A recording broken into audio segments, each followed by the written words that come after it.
This is Civics, Chapter 10, Section 1, The History of Political Parties in the U.S. So what are political parties? Well, it's a group of citizens that organize together under shared common political beliefs and goals. When the United States, there was political parties before the United States was created in 1776. But when the United States was created, there was no political parties in the U.S. President George Washington, who was our first president, was not a part of a political party when he ran for office, although both times he ran for office, he ran unopposed because he was going to beat the father of the country. Upon leaving office, President George Washington, during his farewell address, did warn the United States that political parties would divide the nation and cause corruption within the democracy of the United States. He thought it would just divide us, would just cause nothing but trouble if we started political parties and started squabbling amongst each other. He said political parties are likely, in the course of time and things, to become potent engines by which cunning, ambitious, and unprincipled men will be enabled to subvert the power of the people and to usurp themselves the reins of the government. Yep, that's true. But no one listened, and so political leaders immediately did not listen to Washington's warning, and two political parties were created for the 1796 election because after George Washington left, someone had to be elected president. So this was really the first real election the United States had for president.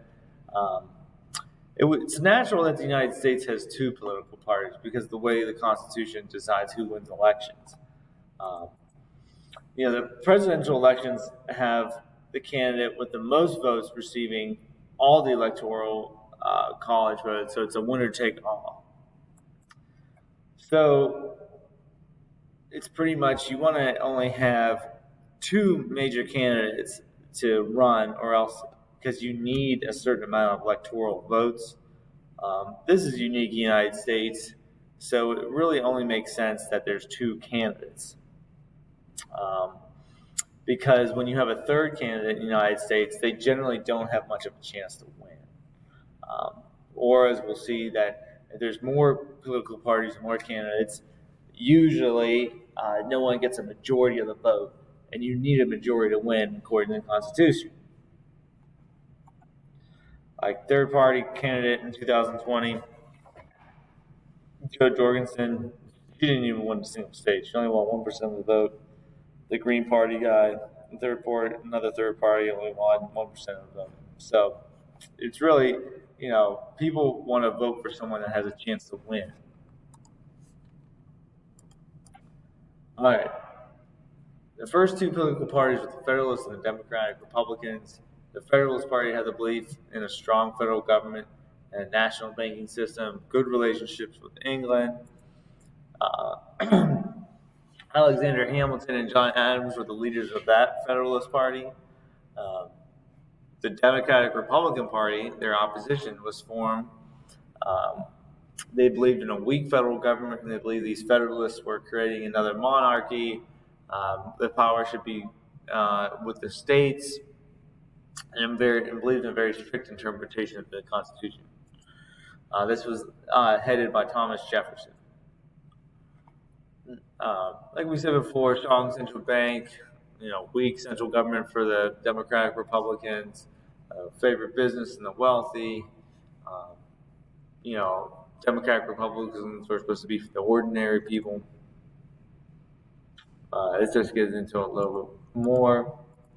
Alexander Hamilton and Thomas Jefferson, they have widely different viewpoints, and that's what President Washington actually liked. They were both on the original presidential cabinet that Washington had. He liked that they had different viewpoints and they can advise him differently so he can make the best decision possible. Personally, Hamilton and Jefferson did not like each other. There was a hatred there because of their different beliefs, which further created the political tension between the two political parties. The only thing that they had in common was their red hair, which was said about them. So the Federalists and Democratic Republicans were the first two political parties to emerge and divide the United States, and that lasted about 1824, where they eventually, at that point, after 24 years of Democratic Republican domination, the Federalist Party pretty much dissolved. Like I said, from 1800 to 1824, every president was elected as a member of the Democratic Republican Party, starting with Thomas Jefferson. But something happened in 1824 that kind of changed everything. So all four of these candidates right here ran for president as a Democratic Republican. So what happened was no one got a majority. This is just showing, the dominance of all the presidents. But no one got a majority. Since there were four, all from the same party, the vote was split. Not one candidate got a majority. Although Andrew Jackson did not have a majority of the electoral votes, he did win the most electoral votes, but you need to have a majority to win. He had 99, but he had 130 to win. When no presidential candidate receives a majority vote, it goes to the House of Representatives to decide who is president. John Quincy Adams, through some corrupt bargaining with some of the representatives in the House of Representatives, convinces them to elect him president despite not having as many electoral votes as Jackson does. Quincy Adams pretty much promised some of them jobs in his new cabinet if he was president. So they're like, okay, and they voted for him to be president, and Andrew Jackson lost. So John Quincy Adams became president, even though he didn't have as many as Jackson. And actually, Andrew Jackson feels robbed. He thought since he had the most, he should have won the presidency. So you can see it now. Andrew Jackson did have quite a majority over the rest. 99 compared to 84. Jackson over Adams, had about almost 50,000 more popular votes more than Adams. So, he feels robbed. So he creates a new party, and he creates the Democratic Party. The other members of the Democratic Republican Party renamed themselves the National Republican Party. And then in 1928, 4 years later, Andrew Jackson exacted his revenge and defeated John Quincy Adams. President Jackson ushered in a new era of politics. He was very popular by this time. He appealed to the common man for sure. It was usually the past presidents came from highfalutin families and from Virginia. He was from backwoods of Tennessee. Military guy. So he was pretty popular. He ushered in a new era, this Jacksonian era of this new political party, the Democrats. He believed that any man should have the opportunity to succeed in the U.S. He was born poor and made it. He was tired of these wealthy families. Well, these wealthy families didn't like this so much, so they created their own political party to oppose Jackson and all his nonsense, called the Whig Party. The Whig is just a name and kind of stole it because there's a Whig party in England, so they stole that name and created their own party in the United States. The Whig Party was very diverse. It was pretty much just banded together for anybody that hated Andrew Jackson. It was mostly those wealthy families. They believed that he was a tyrant and just doing things that wasn't right and doing things that no president has done before, such as marching all those Native Americans from Florida and Georgia out into the western states called the Trail of Tears. That was just terrible. That was just an example of things that Andrew Jackson did that was just different than many other presidents. But by 1840, the Whig Party gained some traction and got their first president elected, William Henry Harrison. and he was a member of the Whig Party, first one to be elected a member of the Whig Party. And then the Whig and the Democrats, at this point, they were the two major political parties. But by the 1850s, slavery was really the most divisive issue in the United States. States were being added, and that debate whether are they going to become a slave state or a free state was always the question. There was many compromises, but eventually they have to pick. So these anti-slavery politicians from both the Whig and Democratic Party, they decide to kind of hang their hat on the anti-slavery part and start their own Republican Party. The Republican Party was based on anti-slavery, preventing the slavery from entering in these new states. The Whig Party dissolved, and the Democrats kind of split between anti-slavery Northern Democrats, and then were Southern Democrats that were pro-slavery. So there's almost like three political parties there. And that's what happens in the election of 1860. Abraham Lincoln was a founding member of the Republican Party, and then he ran for president in the United States in 1860.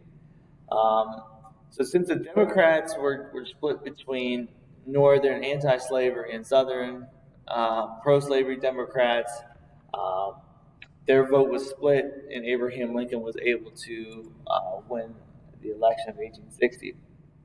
After Lincoln became president, the Southern states separated themselves from the United States because they were not going to be led by someone that was so anti-slavery as Lincoln was. The South created a new nation called the Confederate States of America, and the Civil War had begun. As you can see here, Lincoln is red. He kind of carried a lot of the North, those northern states like the Union, and then there's these Southern Democrats here, and then kind of took some away here with the Northern Democrats, and they just kind of like split. So Lincoln got most of the votes. So, led by President Lincoln, the United States did defeat the Confederate Southern states in the Civil War. Lincoln was very popular by the end of the war for leading them to victory, and membership to the Republican Party grew. Southerners, after the Civil War, remained with the Democratic Party, and some Northerners that weren't particularly a fan of Lincoln's policies and no longer the slavery issue, because all the slaves were free after the Civil War, so they rejoined the Democrat. A lot of people rejoined the Democratic Party, and that is when the current political parties that we have today are formed officially. So we have the Democratic Party and the Republican Party emerge from the Civil War. So the Republicans and Democrats by the 1930s had switched party platforms. So pretty much what you would think of a Democrat today was pretty much what you would think was a Republican back in Lincoln's day. Republicans under Abraham Lincoln were for larger government involvement, the working class people. That's what kind of, and they were against like the Democratic Party that was for the wealthy elite business owning class. In the 30s, the Republican Party was a party that minorities such as African Americans supported. They were the civil rights party. They're the party of Lincoln who freed the slaves. But President Roosevelt kind of changed all that because he was a Democrat, and he kind of went against all what Democrats believed in, less government and all that, because President Roosevelt increased the size of the federal government. And by the 1960s, Democratic President Lyndon Johnson was really for civil rights policies that help poor working middle class. So there was kind of a switch between platforms to what you think today. By the 1980s, under Ronald Reagan, the Republican Party was conservative. They were kind of very much like Andrew Jackson's party was. Small federal government and conservative views. Um, Democrats are now seen as the liberal party and are generally supporters of civil rights, just like Abraham Lincoln's original Republican Party. But like really now, there's kind of a mix. The party's platforms change throughout the years, and so you kind of have to check up what they're doing now. Um, but the Democrats and Republicans have been the two major political parties since 1864. Um, there have been 19 Republican presidents, 14 Democratic presidents, but historically Americans like change. The popularity for each party kind of increases and decreases at times. Um, Usually, if we have a president that serves for 8 years, the United States is kind of tired of their policies. Let's try something different. So there's 8 years of a Democrat, let's try a Republican, or vice versa. There's a Republican, let's try a Democrat. It usually ebbs and flows. You can see in 2012, you know, Barack Obama won a lot of these states, but then 2020, Republican won a lot of states that Barack Obama had won. So it ebbs and flows in the United States as far as political support. That concludes Chapter 10, Section